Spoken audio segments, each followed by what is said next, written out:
Assalamualaikum. I am Dr. Nida Vaid. Today I will discuss high voltage pulsatile current HVPC. This lecture is the part of Physical Agents and Electrotherapy one lecture series. HVPC की बात करें तो बहुत time से ये use हो रहा है और बहुत सारी कंट्रीज़ में ये बहुत ज़्यादा पॉपुलर था क्योंकि अपने वर्सेटाइल होने के लिहाज से। तो वर्सेटाइल ट्रीटमेंट है, ये मोनोफेजिक करंट होता है यानी कि एक फेस का करंट है और हम इसको वाइड वेराइटी में यूज़ कर रहे होते हैं। मसल री एजुकेशन में यूज़ कर रहे हैं, नर्व स्टिमुलेशन में यूज़ कर रहे हैं, एडिमा को कम करने के लिए यूज़ कर रहे हैं, पेन को कम करने के लिए हम इस करंट को यूज़ कर रहे होते हैं।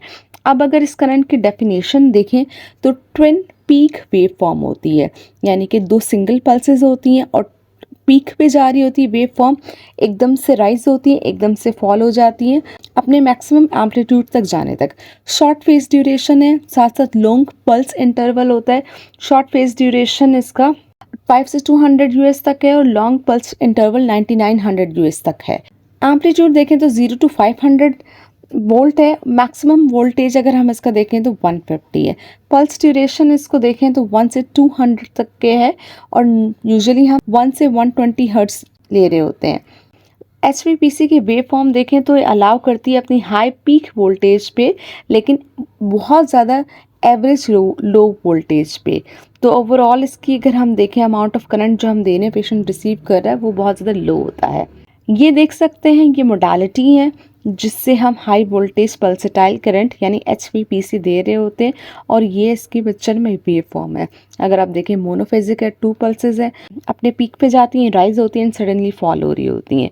इस पिक्चर को अगर आप देखें तो एक तरफ एम्पलीट्यूड है, एक तरफ टाइम है। टाइम में अगर आप देखें पल्स ड्यूरेशन दिखा रहे हैं, इंटर पल्स इंटरवल दिखा रहे हैं।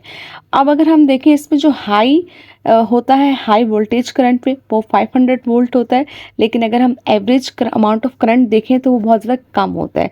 इतना कम होता है कि पेशेंट बर्दाश्त कर सके। इंटर पल्स इंटरवल जो होता है वो लार्ज होता है। इससे क्या होता है कि जो overall amount of current flow है वो कम हो जाता है टिश्यूज़ में। HVPC क्या होता है, इस बेसिस पर डीपर पेनिट्रेट हो सकता है स्किन के अंदर as compare to low voltage current. Parameters of HVPC हम ऑलरेडी डिस्कस कर चुके हैं, ये वही लिखे हुए हैं। वेव फॉर्म्स देखें तो 3 तरह की वेव फॉर्म्स बन रही होती हैं। एक सॉटूथ है, सेकंड M वेव है एंड थर्ड स्क्वायर वेव है। जिसमें एक पल्स बनेगी उसको हम सॉटूथ कहते हैं, जिसमें 2 पल्सेस फॉर्म हो रही हैं उसको हम M वेव कह रहे हैं और जिसमें 3 पल्सेस फॉर्म हो रही हैं उसको हम स्क्वायर वेव कह रहे होते हैं। आउटपुट मॉड्यूलेशन की बात करें कि किस बेसिस पे हम इसको मॉड्यूलेट कर सकते हैं, तो ड्यूटी साइकिल है, इलेक्ट्रोड ऑल्टरनेटिंग रेट है, इलेक्ट्रोड बैलेंस है, आइदर हम मोनोपोलर यूज़ कर रहे हैं आइदर हम बाइपोलर यूज़ कर रहे हैं। इंटेंसिटी को वेरी करके आप मॉड्यूलेट कर सकते हैं आउटपुट, या पोलैरिटी नेगेटिव है या पॉजिटिव। प्रोब इलेक्ट्रोड देख सकते हैं, सर्च कर रहे हैं या रैंप कर रहे हैं।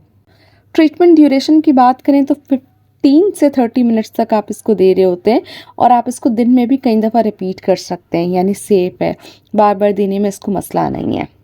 इलेक्ट्रोड कॉन्फ़िगरेशन देखें तो जैसे मैंने आपको बताया 2 तरह की टेक्निक होती है, मोनोपोलर यानी जिसमें हम सिंगल इलेक्ट्रोड यूज़ कर रहे हैं और बाइपोलर जिसमें हम डबल इलेक्ट्रोड यूज़ कर रहे हैं। मोनोपोलर इलेक्ट्रोड जो है वाइड एरिया में यूज़ कर रहे होते हैं, ये सेंसरी लेवल पेन कंट्रोल के लिए है, जबकि bipolar motor level pain control के लिए, और इसमें हम स्पेसिफिक मसल कॉन्ट्रैक्शन के लिए हम इसको यूज़ कर रहे होते हैं। तो monopolar for sensory, bipolar for motor. इसके अलावा अगर हम इसकी पोलैरिटी देखें तो एक पॉजिटिव होती है, एक नेगेटिव होती है। पॉजिटिव पोलैरिटी नेगेटिव पोलैरिटी क्या करती है, मैक्रोफेजेस को इंक्रीज कर रही होती है। नेगेटिव पोलैरिटी में देखें तो जो वेस्कुलैरिटी है यानी ब्लड सप्लाई उसको स्टिमुलेट करती है। जैसे ब्लड सप्लाई स्टिमुलेट होती है उससे फाइब्रोब्लास्टिक ग्रोथ जो है वो इंक्रीज होती है, कोलेजन प्रोडक्शन बढ़ता है, एपिडर्मल सेल है वो माइग्रेट करते हैं, तो जिसकी बेसिस पे बैक्टीरियल ग्रोथ है वो कम हो जाती है। पॉजिटिव पोलैरिटी में देखें तो मैक्रोफेजेस इंक्रीजेस होते हैं और इसकी बेसिस पे एपिथेलियल ग्रोथ प्रमोट होती है। तो जब एपिथेलियल ग्रोथ प्रमोट होगी तो जो टिश्यू हीलिंग है वो फैसिलिटेट होगी। इसी तरह देखें वुंड में नॉर्मल इलेक्ट्रिकल पोटेंशियल रीस्टैब्लिश करने के लिए हम इसको यूज़ कर रहे होते हैं। न्यूट्रोफिल की माइग्रेशन होती है, मैक्रोफेजेस की, लिम्फोसाइट्स की और प्लेटलेट्स की, जो कि इन्हांस कर रही होती है जो हीलिंग का इन्फ्लेमेटरी फेज़ है उसको। जब वो इन्हांस होगा तो ऑटोमेटिकली हीलिंग फास्ट हो जाती है। फाइब्रोब्लास्ट सेल की माइग्रेशन होती है और उसकी बेसिस पे जो प्रोलिफरेटिव फेज़ है वो इन्हांस होगा तो हीलिंग फास्ट हो जाएगी। इसके साथ साथ जो लोकल सर्कुलेशन है उसको इंक्रीज़ करती है। जैसे सर्कुलेशन इंक्रीज़ होगी यानी ब्लड आएगा, तो आपको पता है कि ब्लड अपने साथ साथ ऑक्सीजन लेके आता है, फूड स्टफ लेके आता है सेल के पास। जब वो लेके जाएगा तो जितना भी डेब्रिस और वेस्ट प्रोडक्ट है वो बॉडी से अच्छे से रिमूव हो जाएंगे। फिजियोलॉजिकल इफेक्ट्स देखें तो फिजियोलॉजिकली इस करंट का क्या फ़ायदा होता है कि पेन को कम करता है, स्वेलिंग को कम करता है, बॉडी में इन्फ्लेमेशन को कम करता है। साथ साथ जो लोकल सर्कुलेशन जिस भी जगह आप अप्लाई कर रहे हैं वहाँ पे सर्कुलेशन को बढ़ाता है, वेस्कुलैरिटी को बढ़ा रहा होता है, वूंड हीलिंग को इन्हांस कर रहा होता है, मसल कॉन्ट्रैक्शन, मसल स्टिमुलेशन को इन्हांस कर रहा होता है ये करंट। इंडिकेशंस देखें तो किन किन कंडीशन में इस करंट को हम यूज़ कर रहे होते हैं। जब भी नर्व री एजुकेशन करवानी हो पेरिफेरल नर्व की तो हम उसमें यूज़ कर रहे होते हैं। डिनर्वेशन हो गया किसी एरिया में तो आप उस डिनर्वेशन को डिले करना चाह रहे हैं। जैसे फॉर एग्जांपल कोई मसल है वो पार्शली डिनर्वेटेड है, कंप्लीटली नहीं हुआ है, तो आप उस प्रोसेस को डिले कराना चाह रहे हैं ताकि डिनर्वेशन लेट हो जाए और आप उस एरिया पे नर्व सप्लाई मिल सके, तो उसमें आप इस करंट को अप्लाई कर सकते हैं।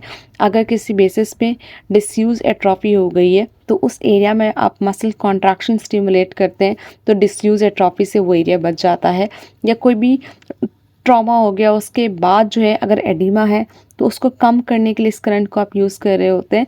लोकल ब्लड सर्कुलेशन बढ़ाने के लिए यूज़ कर रहे होते हैं। रेंज ऑफ मोशन को रिस्टोर करने के लिए इस करंट को यूज़ कर रहे होते हैं। मसल स्पैज़म हो गया है वो उसको रिड्यूस करने के लिए आप यूज़ करते हैं। स्पास्टिसिटी अगर हो गई है उसको इनहिबिट करने के लिए, यानी ऐसा एरिया जहाँ पे हो रही है तो आप उसको रोक सकते हैं। इस करंट को यूज़ करते हुए पार्शली डिनोवेटेड मसल है उसकी री एजुकेशन में यूज़ कर सकते हैं। या वॉलंटरी मोटर फंक्शन को फैसिलिटेट करने के लिए आप इस करंट को यूज़ कर सकते हैं। तो अगर हम इसके इंडिकेशंस देखें तो बहुत सारी हैं और इन सब कंडीशंस में आप इस करंट को आराम से यूज़ कर सकते हैं। इस करंट को अगर हम देखें तो स्विच मोड होते हैं, हम तीन हमारे पास मोड है।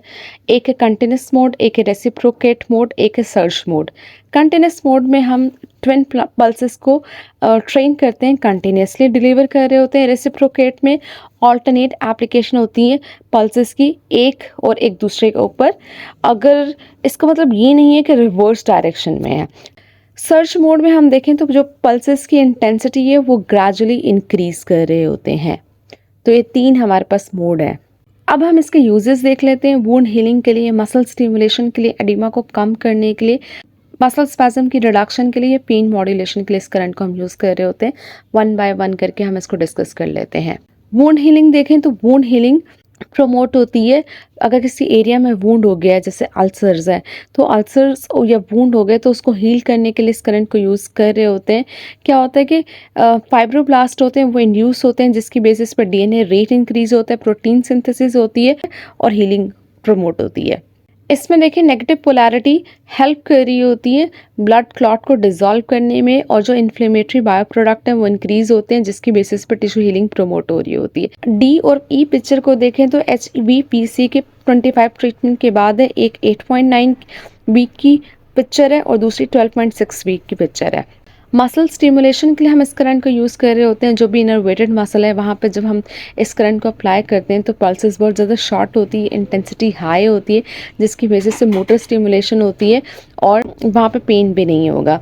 इसकी बेसिस पे उस एरिया में मसल्स को आप स्ट्रेंथन करा सकते हैं, साथ साथ डिसयूज एट्रोफी से भी बच सकते हैं। फ्रीक्वेंसी 30 हर्ट्ज तक आप यूज़ कर सकते हैं। एडिमा को कम करने के लिए इस करंट को यूज़ किया जाता है जब भी मसल्स कॉन्ट्रैक्शन होती है।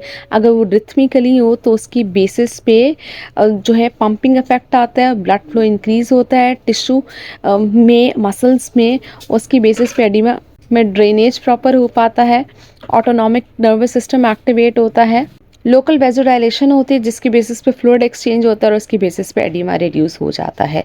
स्पैज्म को कम करने के लिए इस करंट को यूज़ कर रहे होते हैं। इनोवेटेड मसल्स होते हैं वहाँ पे ये रिकमेंडेड है HVPC, उसकी बेसिस पे स्पैज्म कम होता है और जो जॉइंट मोबिलिटी है वो इन्हांस हो रही होती है।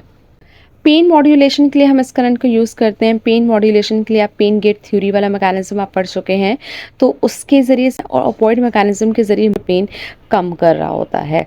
इसमें हम जो HVPS की फ्रीक्वेंसीज़ और इंटेंसिटीज़ दोनों को कंट्रोल करते हैं और हाई फ्रीक्वेंसी देते हैं और लो इंटेंसिटी पे अगर अप्लाई करें तो पेन गेट कंट्रोल थ्योरी के अकॉर्डिंगली पेन कम होता है। और अगर आप लो फ्रीक्वेंसी और हाई इंटेंसिटी रखते हैं तो ऑपोइड रिलीज के ज़रिए पेन कम हो रहा होता है। इसलिए मैंने आपको कहा कि दोनों थ्योरीज पेन रिलीव करने वाली इसमें वर्क कर रही होती हैं। प्रिकॉशंस देखें, यानी क्या क्या एहतियात करनी चाहिए। तो जिसमें मसल को आप स्टिमुलेट कर रहे हैं वहाँ अनवांटेड टेंशन्स नहीं होनी चाहिए, specially on muscle fibre, tendon या बोनी इंसर्जन पे। अगर फ्रीक्वेंसी बहुत ज़्यादा हाई होगी तो वहाँ पे मसल्स फटीग हो जाएगा। तो अपने फ्रीक्वेंसी अकॉर्डिंग टू कंडीशन रखनी है। और अगर आप इम्प्रॉपर यूज़ कर रहे हैं तो बर्न भी हो सकता है, इरिटेशन भी हो सकती है, तो आपने इस चीज़ का भी ख्याल रखना है। और अगर आप इंटेंस यूज़ करेंगे HVPC का या प्रोलॉन्ग्ड यूज़ करेंगे तो उसकी बेसिस पे मसल सोरनेस भी हो सकती है। तो आप पेशेंट की कंडीशन का साथ साथ ध्यान रखें। थेरेप्यूटिक यूजेस देखें तो वुंड हीलिंग में हम इसको यूज़ कर रहे होते हैं, specially in pressure ulcers, diabetic foot ulcers या अगर बर्न वुंड है तो। पोस्ट ट्रॉमेटिक में देखें तो कोई एडिमा हो गया due to fracture, due to burn, वहाँ यूज़ कर रहे होते हैं। अगर स्प्रेन या स्ट्रेन का प्रॉब्लम है किसी पेशेंट को तो वहाँ आप यूज़ करते हैं।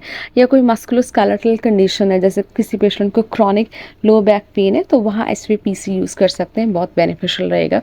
या ऑस्टियोआर्थराइटिस में आप इस करंट को यूज़ कर सकते हैं। कॉन्ट्राइंडिकेशंस में देखें तो कौन कौन सी कंडीशंस हैं जिसमें करंट नहीं अप्लाई करने चाहिए। तो HVPC की भी वही सेम कॉन्ट्राइंडिकेशंस हैं जो किसी भी करंट की होती हैं, जैसे कार्डिक पेसमेकर, क्योंकि अगर आप कार्डिक पेसमेकर में कोई भी इलेक्ट्रिकल करंट अप्लाई करेंगे तो पेसमेकर की एक्टिविटी, आपको पता है इलेक्ट्रिकल एक्टिविटी होती है तो वो ऑल्टर हो सकती है। कोई आर्टीरियल डिजीज़ है, हैमरेज हो गया है, ब्लड क्लॉट है, DVT है, प्रेगनेंसी में specially on pregnant uterus apply नहीं करते। कोई कैंसरस लीजन है तो आपको पता है एब्नॉर्मल सेल्स होती है, उसकी ग्रोथ बढ़ रही होती है तो वहाँ अप्लाई नहीं करेंगे। एक्सपोज्ड मेटल इम्प्लांट्स हैं या कोई ऐसा पेशेंट है जिसके सीजर की हिस्ट्री है तो इलेक्ट्रिकल करंट अप्लाई करने से सीजर भी हो सकते हैं। या कोई ऐसा पेशेंट है जिसको सेंसरी इम्पेयरमेंट है, वो आपको नहीं बता सकता या उसको महसूस नहीं हो सकता है प्रॉपरली, तो वहाँ आप अप्लाई नहीं करते। या अनस्टेबल फ्रैक्चर है तो उस कंडीशन में भी आपके लिए ये करंट कॉन्ट्राइंडिकेटेड है। That's all about today's lecture. If you have any question, any query, you can comment in the comment section and don't forget to subscribe my channel. Thank you. Take care. Allah Hafiz. Bye bye.